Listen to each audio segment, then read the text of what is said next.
vous rapprocher s'il vous plaît, ça sera plus sympathique pour nous déjà de vous avoir fait nous. Et de ne pas bloquer s'il vous plaît les accès urgences. On va laisser un petit passage à l'entrée de l'hôpital quand il y a des personnes qui doivent rentrer au sein de l'établissement. Donc si vous voulez bien vous rapprocher, ça serait cool pour nous. Voilà. Je vais avant toute chose laisser la parole à Florence, qui est le porte-parole de l'USB.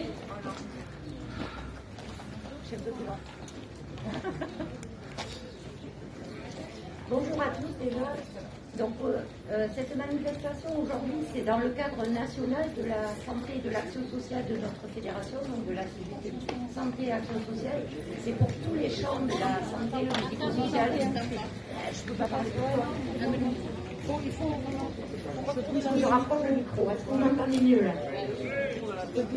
Donc je reprécise, cette journée, c'est dans le cadre de l'appel national de notre fédération santé et action sociale. C'est pour toutes les problématiques dans tout notre champ fédéral.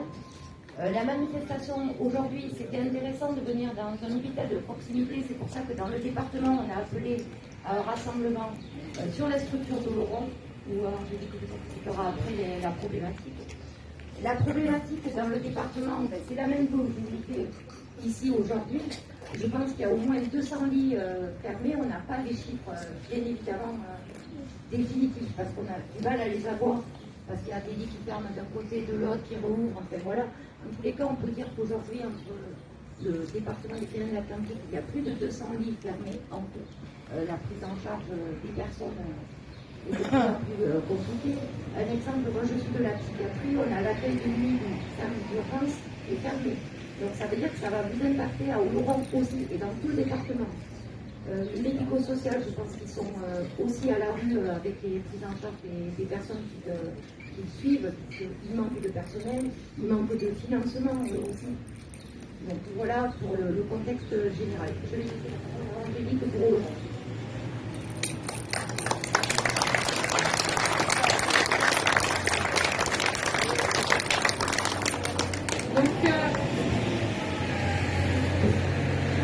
Toujours en travaux, comme vous le voyez, voilà, ça se voit à l'extérieur aussi. Travaux qui ont commencé il y a très très longtemps, un temps fort lointain, voilà, et qui finiront un jour aussi. Donc déjà, merci à tout le monde d'être là. Juste pour vous expliquer, la date, elle n'a pas été choisie au hasard, ni l'heure. À aucun moment, on serait parti sur un horaire de 15 heures, parce que c'est pas forcément le plus pratico-pratique pour tout le monde. C'est juste que derrière nous, il devait y avoir l'inauguration de la fin des travaux, qu'on attend depuis longtemps et qui n'arrive pas. Mais il y a surtout eu l'information qu'on faisait un mouvement social avant et du coup ça a un petit peu interpellé. Donc c'est pas grave, comme on disait, le mouvement il sera reconduit quand il y aura l'inauguration derrière et de l'IFAS prochainement. Merci. En général, j'ai pas besoin de micro, il paraît que j'ai légèrement une grande... Voilà. Donc par rapport à la situation du centre hospitalier d'Oloron, donc conditions de travail dégradées, le passage aux 12 heures en mars 2020, il a fait vraiment beaucoup de mal au personnel. Signalement encore 2 semaines à 60 heures semaine. Rappel constant, surtout en ce moment, suite à une augmentation des arrêts maladie, avec une équipe pool, entre guillemets, insuffisante, qui est en souffrance aussi, parce qu'en fait, elles sont sur des remplacements d'arrêt maladie longs, donc on compte sur elles, mais elles ne peuvent pas être partout non plus, et on n'a pas de pool rapide. Plusieurs réorganisations de services subites, déménagements et travaux qui fragilisent encore plus les équipes. Inquiétude des personnels avec l'été qui arrive, arrêt maladie qui engendreront derrière des fermetures de lits, parce que s'il n'y a plus de personnel, on ferme des lits.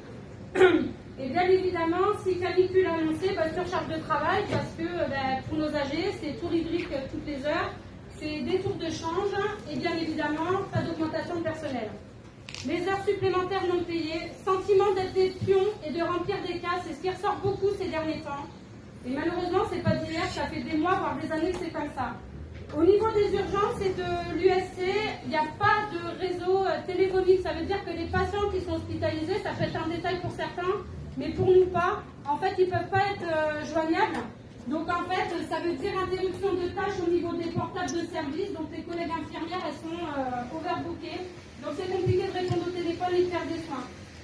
Et donc au niveau du bloc opératoire, parce que c'est malheureusement l'inquiétude de cet été, tous les étés on a quelque chose. L'année dernière c'était des urgences, ça continue encore malheureusement. Mais là le bloc opératoire, sur 4 médecins anesthésistes réanimateurs, il y en a un qui s'en va mi-septembre et un qui passe à mi-temps. Alors qu'ils étaient 4 en plan jusque-là et que ça nécessitait quand même des remplaçants. L'équipe paramédicale est à flux tendu en permanence et enchaîne les arrêts maladie.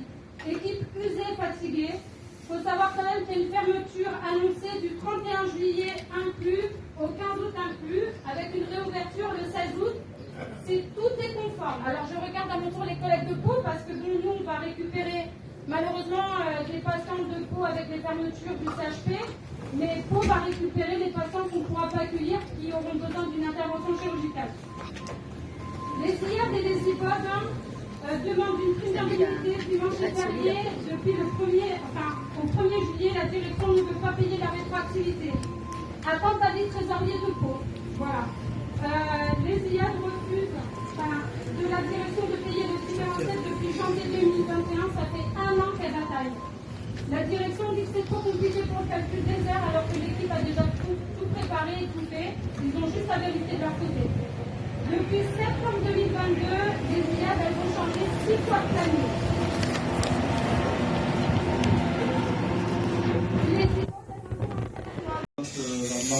Dans le département, il y a une dégradation du système de l'accompagnement des publics les plus fragiles, des personnes handicapées, problème dans la protection de l'enfance. Effectivement, ils sont en train de mettre en place le même démantèlement qu'ils ont mis en place avec le système de santé. C'est-à-dire une marchandisation du système. Petit à petit, ils ont fait la T2A. Ils ont fait la T2A à l'hôpital, oui, ils vont faire la tarification à l'acte bientôt éducatif. C'est toujours la recherche d'économie, c'est toujours des baisses de cotisation, c'est toujours moins d'argent à la sécurité sociale, c'est toujours des remboursements, là, qui sont en train de parler de remboursement, ou d'augmenter la part à charge pour le dentaire et pour tout un tas d'autres choses. Ils cherchent de l'argent à tout prix. Ils nous ont mis également, on est d'accord, ils nous ont mis la réforme des retraites là-dessus. Donc la politique gouvernementale, c'est une politique de destruction des services publics. Ils l'ont fait à l'hôpital, ils désorganisent, ils font les 12 heures. Nous, c'est pareil dans l'action sociale. Alors, on a aussi le problème des exclus, du Ségur. C'est-à-dire qu'on a effectivement une augmentation qui a été faite pour uniquement certaines professions. Alors qu'il y a d'autres professions encore dans nos branches. On est dans le privé, nous on est dans nos branches, on a des professions qui sont en dessous du SMIC dans les branches professionnelles, donc des infra-SMIC, donc ils ont une compensation pour atteindre le SMIC. C'est des personnels qui seront, s'ils font toute leur carrière là-dedans, ils sont condamnés pour SMIC toute leur vie. Et ça, c'est pas normal. Donc nous, on réclame des augmentations de salaire, on réclame une reconnaissance de notre travail, on réclame des meilleures conditions de travail de manière générale, parce qu'on subit exactement les mêmes difficultés, on ne trouve pas non plus de salariés et de personnel qualifié. Alors moi je vais parler pour le CHPO, je vais faire un discours plus généraliste. Depuis quelques années, avec une accélération ces derniers mois, la presse se fait écho d'événements inacceptables survenant dans nos hôpitaux publics, urgences débordées, urgences fermées, manque de lits, fermeture de lits, sous-effectifs chroniques. La liste est longue des constats d'une dégradation de la situation d'accueil et de prise en charge. Les conséquences sont catastrophiques pour les personnels avec la multiplication des cas de burn-out et de suicide sur le lieu de travail. Alors que les soignants sont là pour soulager la souffrance des autres, le fait de souffrir eux-mêmes d'une perte de sens dans leur travail représente une catastrophe. Cet état des lieux est la conséquence d'une politique de rigueur qui étrangle financièrement les établissements publics. Et ça, c'est le nerf de la guerre avec ça, mais la T2A, c'est ce qui nous a foutu dedans. D'année en année, nous devons faire plus avec moins. Et à force de tirer sur la corde, celle-ci est en train de craquer. Le discours du ministre de la Santé qui se veut rassurant avec des grandes déclarations sur le fait que l'hôpital n'est pas une entreprise est contredit dans les faits avec une loi de finances de la sécurité sociale qui demande encore plus d'économies. Le ministre et le gouvernement nous mentent, vous mentent. Un véritable enjeu de société se joue. Quelle politique de santé voulons-nous pour nous, nos enfants, nos patients, nos résidents, nos personnes âgées? La santé n'est pas une marchandise, et l'hôpital ne peut pas être géré comme une entreprise. Nous exigeons un moratoire à toute fermeture de lits, un arrêt des plans d'économie qui se traduit par des suppressions de postes. Nous exigeons aussi la suppression immédiate de la taxe sur les salaires, impôt injuste prélevé sur les hôpitaux, qui représente 4 milliards d'euros et qui équivaut à 100 000 postes. La hausse des salaires qui éviterait la fuite des personnels, avec un plan massif d'embauche.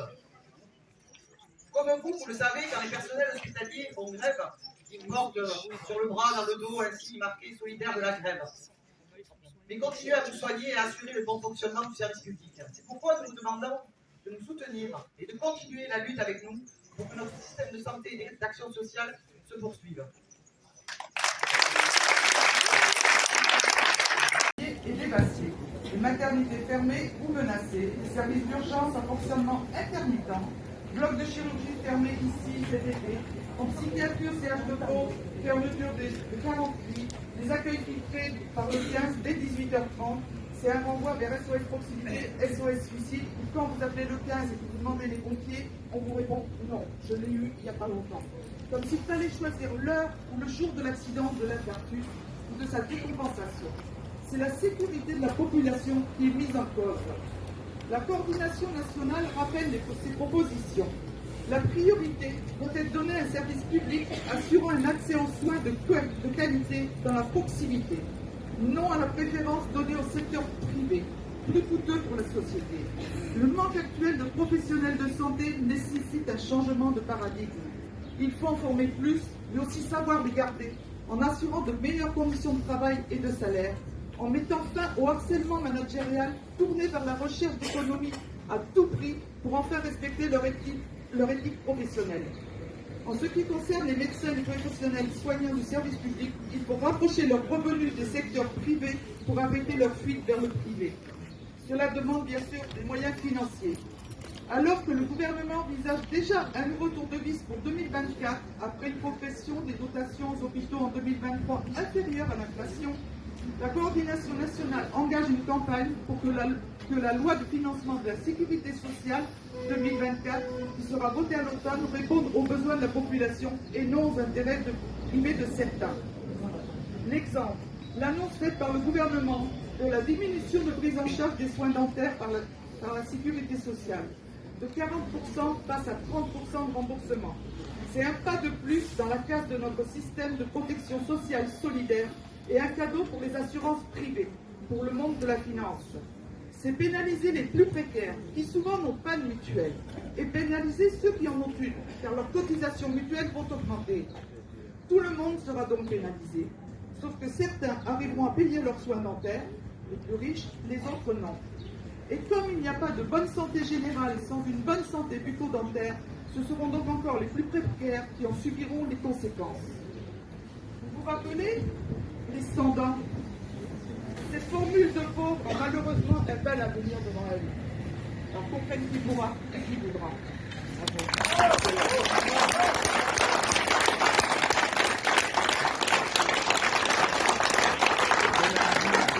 Hôpital. Ce que je suis déçu depuis le temps que je viens, c'est que nous, élus, nous sommes responsables de notre territoire. On doit assumer nos fonctions et ce bâtiment fait partie de notre travail. On doit surveiller de près ce qui se passe, on est bien informé d'ailleurs. Je remercie toutes les personnes qui s'investissent. Mais moi je dis quand même c'est dommage, quand vous voyez la communauté des communes de Auvergne, les personnes qui sont présentes. Il y a des maires quand même qui existent, des adjoints. Aujourd'hui, on pourrait se compter. Ça me rappelle les premières manifestations. On se disait, c'est toujours les mêmes. On revient parce qu'on doit défendre cet hôpital. Il nous appartient en somme, hôpital. Il ne faut pas oublier. C'est pas parce qu'il y a des personnes qui font le contraire de ce que nous, on voudrait, qu'on doit laisser tomber. On doit serrer. Il faut que les élus, ceux qui sont élus, nos hommes politiques, c'est ça qui est terrible. On se met autour de table, on est tous d'accord. La réunion est finie, ça y est. Un à gauche, l'autre à droite. Non, là, il n'y a pas de politique. Tout le monde, pour la santé, tout le monde doit participer. Voilà, je vous remercie et à bientôt.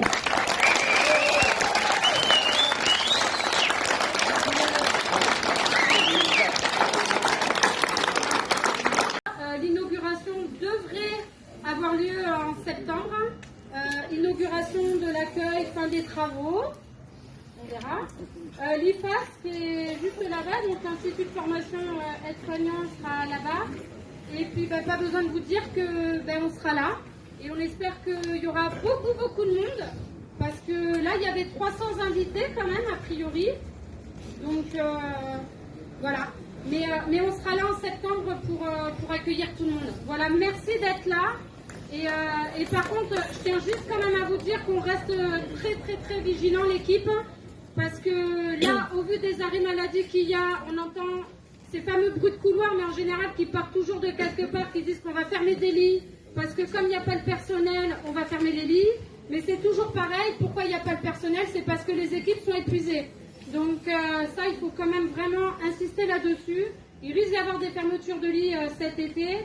Les urgences, pas plus tard que le week-end dernier, il y avait quand même 0 médecin la nuit de vendredi à samedi et samedi à dimanche. Avec le PMU qui est en place, donc les urgences sont ouvertes, avec l'équipe paramédicale mobile d'urgence en place. Mais on reste quand même très vigilant dans le sens où, encore une fois, c'est même pas 6 équivalents temps plein à l'heure actuelle quand il en faudrait 11 ou 12. Donc restons toutes et tous vigilants.